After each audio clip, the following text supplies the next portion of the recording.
السلام علیکم ورحمۃ اللہ تعالی وبرکاتہ۔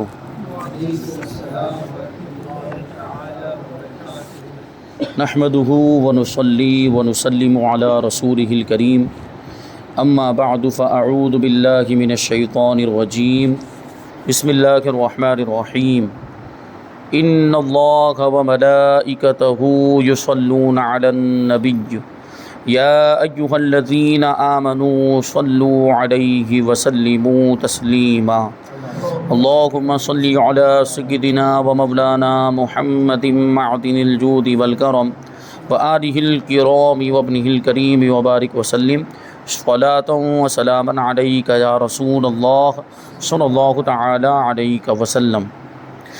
خلفائے راشدین کا بیان جاری ہے۔ خلفائے راشدین کسے کہا جاتا ہے اور صحابہ کرام میں سب سے زیادہ فضیلت کون سے صحابہ کرام کو حاصل ہے، اس سے پہلے یہ باتیں بیان کی گئی اور پہلے خلیفہ حضرت ابو بکر صدیق رضی اللہ تعالی عنہ کا مختصر تعارف بھی پیش کیا گیا۔ اب یہاں سے دوسرے خلیفہ حضرت عمر فاروق اعظم رضی اللہ تعالی عنہ کے بارے میں بتاتے ہیں۔ وہ سوال یہ شامل کرتے ہیں کہ خلفائے راشدین رضی اللہ تعالی عنہم میں سے دوسرے خلیفہ کون ہیں اور ان کا تعارف بیان کیجیے۔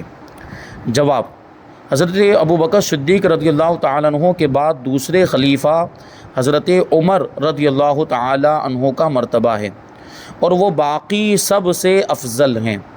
آپ رضی اللہ تعالی عنہ کا نام نامی عمر بن خطاب ہے، لقب فاروق ہے اور کنیت ابو حفص ہے۔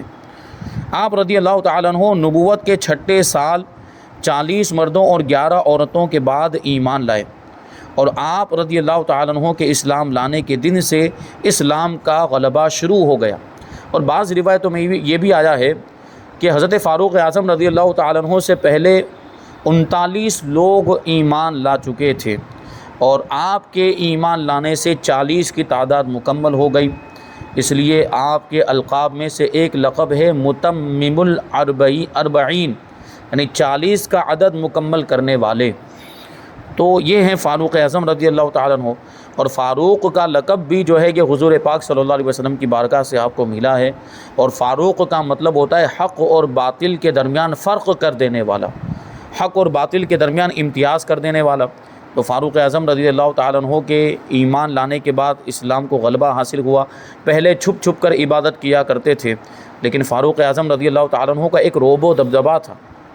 آپ ایمان لائے تو کھلے عام پھر خانہ کعبہ کا طواف بھی مسلمان کرنے لگ گئے، اور پھر فاروق اعظم رضی اللہ تعالیٰ عنہ کے رعب و دبدبے کی وجہ سے پھر کوئی کافر کسی مسلمان کو کچھ بول بھی نہیں پاتا۔ آپ نے خود ہی جا کر خانہ کعبہ کا طواف کیا اور اپنے اسلام کا اعلان کیا، اور ارشاد فرمایا کہ کون ہے جو مجھ سے مقابلہ کرنے کے لیے آتا ہے کہ میں مسلمان ہو چکا ہوں، لیکن کسی کے اندر کوئی ہمت نہیں ہوئی۔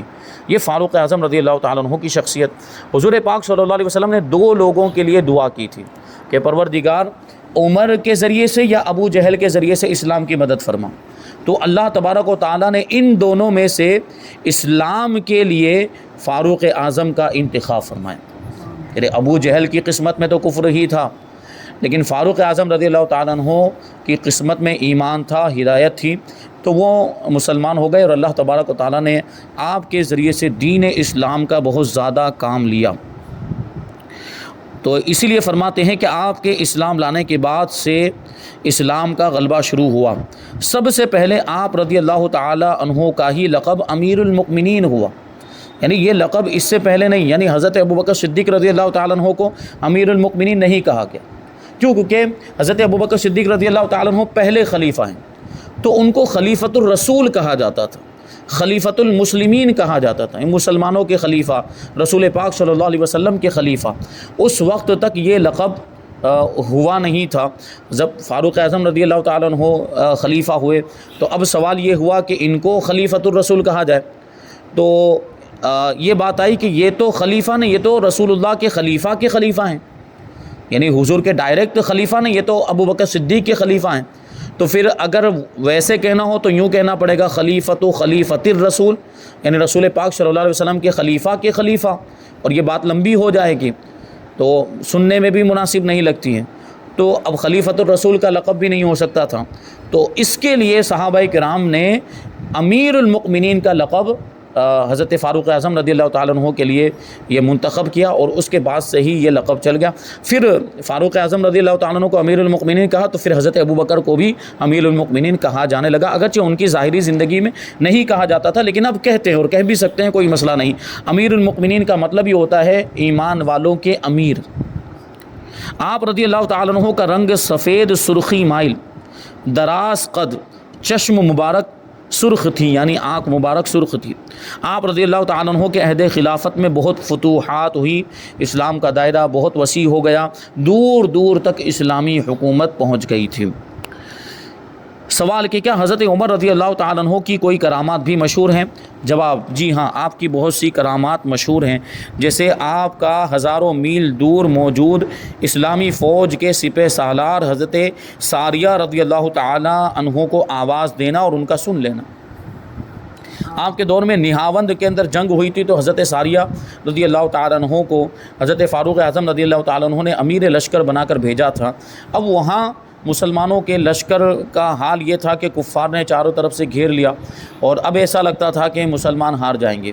فاروق اعظم رضی اللہ تعالیٰ عنہ مدینہ منورہ کے اندر موجود تھے، اور مسجد نبوی میں بیٹھے ہوئے آپ نے وہیں سے پورے لشکر کے منظر کو دیکھ لیا، اور وہیں سے ارشاد فرمایا، منبر رسول پر کھڑے ہوتے ہوئے خطبے کی حالت میں خطبہ دے رہے تھے، اور خطبے کے دوران ہی حضرت فاروق اعظم نے وہاں سے آواز دیتے ہوئے اور حضرت ساریہ کو پکارتے ہوئے یہ بات کہی تھی، یا ساریہ الجبل، کہ اے ساریہ پہاڑ کی طرف اپنی پشت کو کر لو، پہاڑ کو آڑ بنا لو۔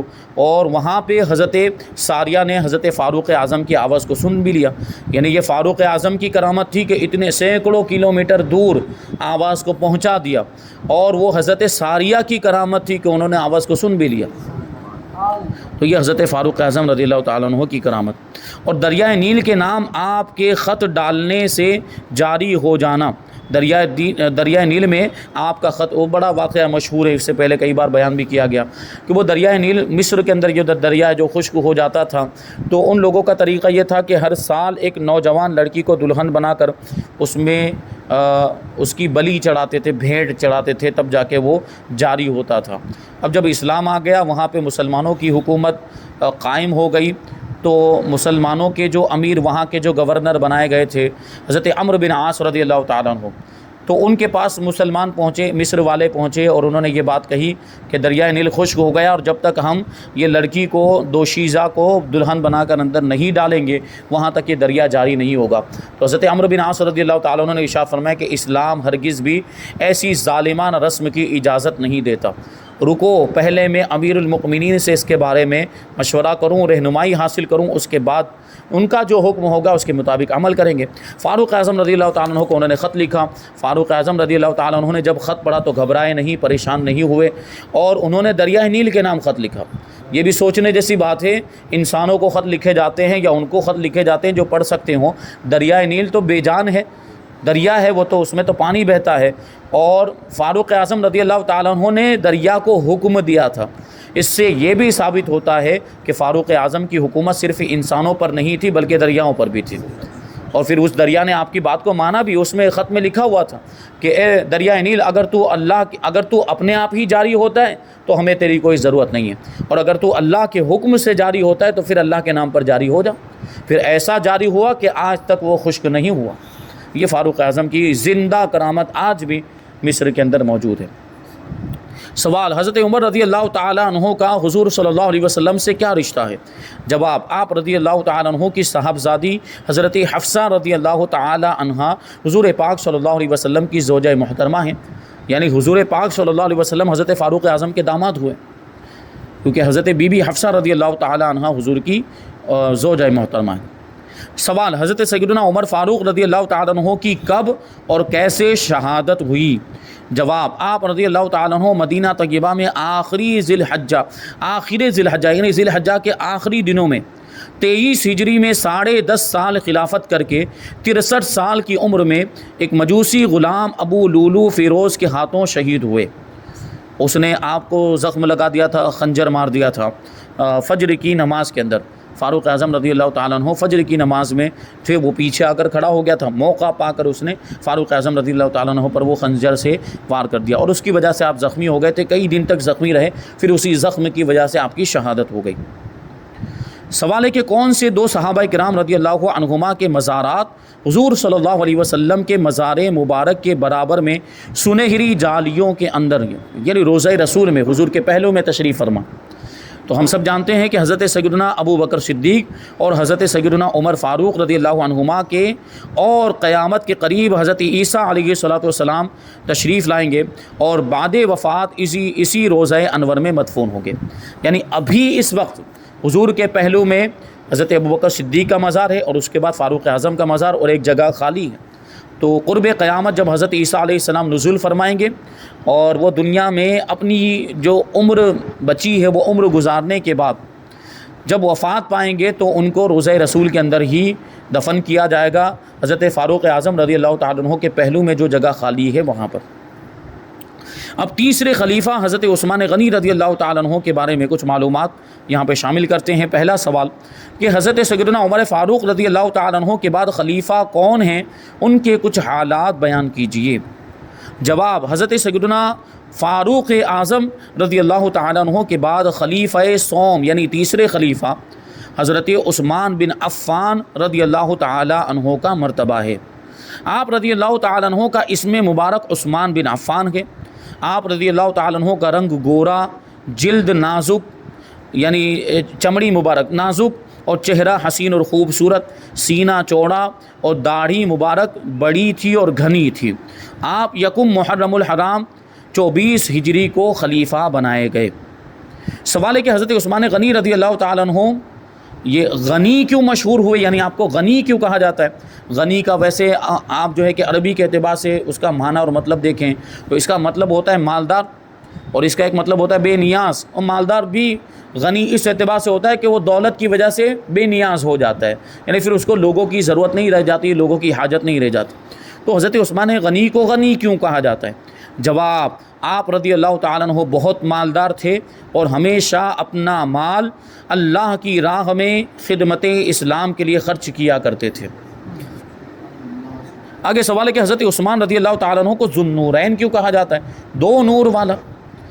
جواب کہ حضور اقدس صلی اللہ علیہ وسلم کی شہزادیاں حضرت رقیہ اور حضرت ام کلثوم رضی اللہ تعالیٰ عنہما یکے بعد دیگرے آپ رضی اللہ تعالیٰ عنہ کے نکاح میں آئیں، اسی وجہ سے آپ رضی اللہ تعالیٰ عنہ کو ذو النورین یعنی دو نوروں والا کہتے ہیں۔ آگے سوال کہ حضرت عثمان غنی رضی اللہ تعالیٰ عنہ کی وفات کیسے ہوئی؟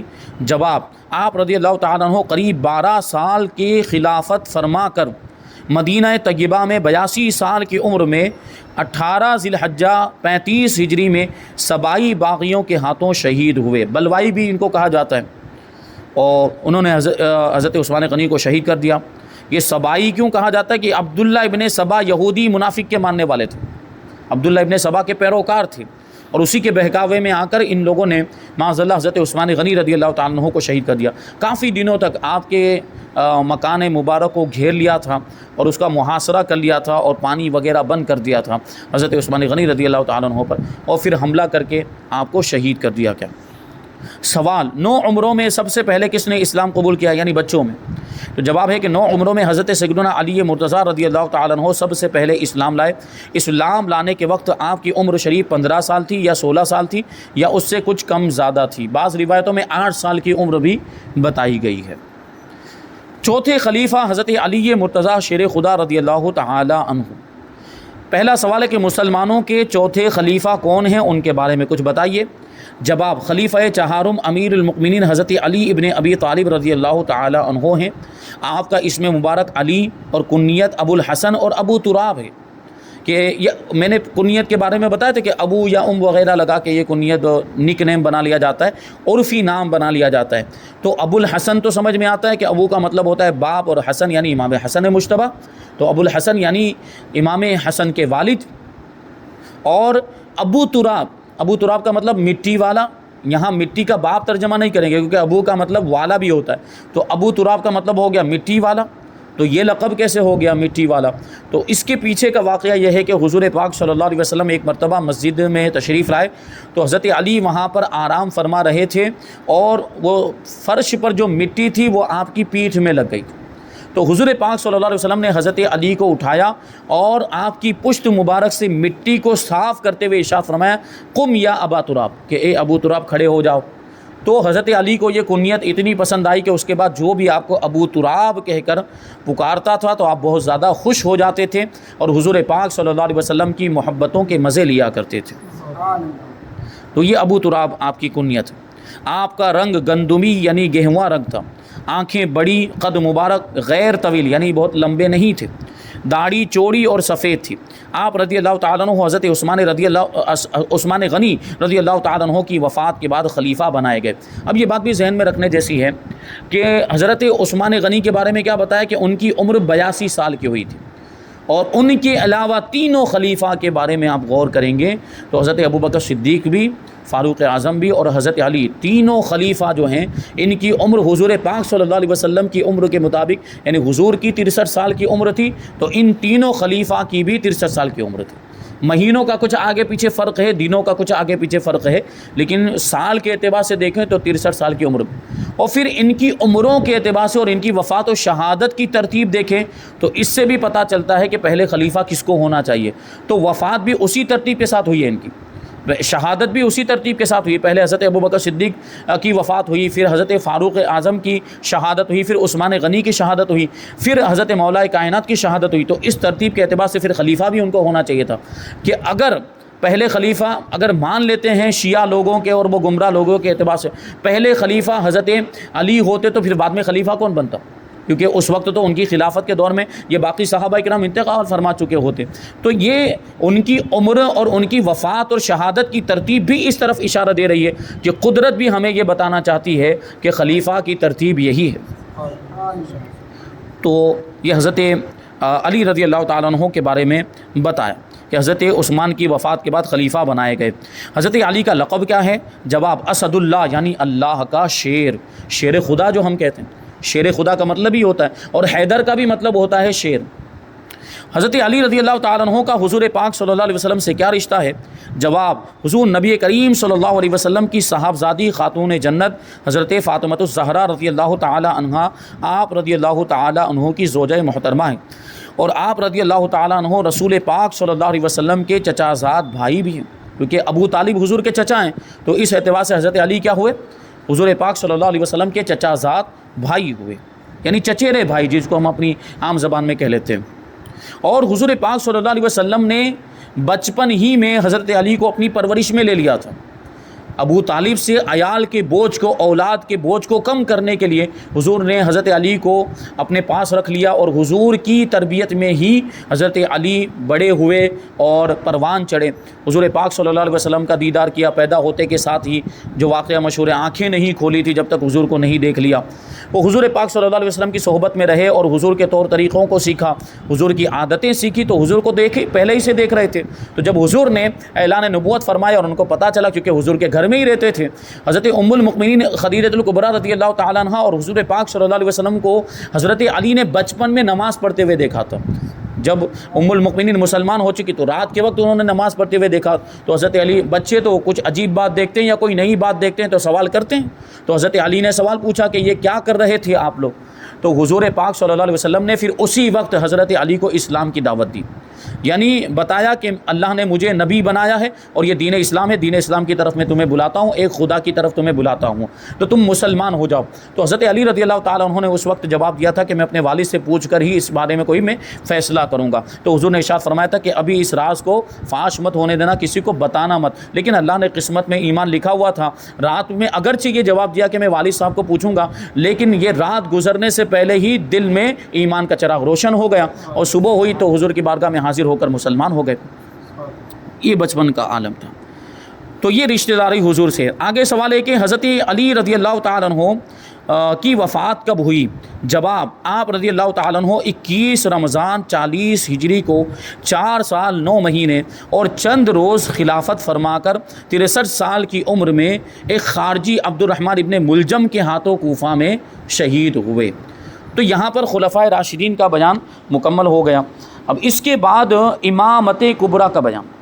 امامت جو ہمارے ذہن میں جو اس کا مفہوم ہے وہ یہ ہے کہ امامت سے مراد نماز کی جو امامت ہوتی ہے وہ، تو اس کو امامت صغریٰ کہا جاتا ہے۔ امامت صغریٰ اور امامت کبریٰ کا مطلب مختصر طور پر میں آپ کو بتا دوں، پھر آئندہ درس میں اس کی تفصیل ہم شامل کریں گے۔ امامت صغریٰ یعنی چھوٹی امامت، اور امامت کبریٰ یعنی بڑی امامت۔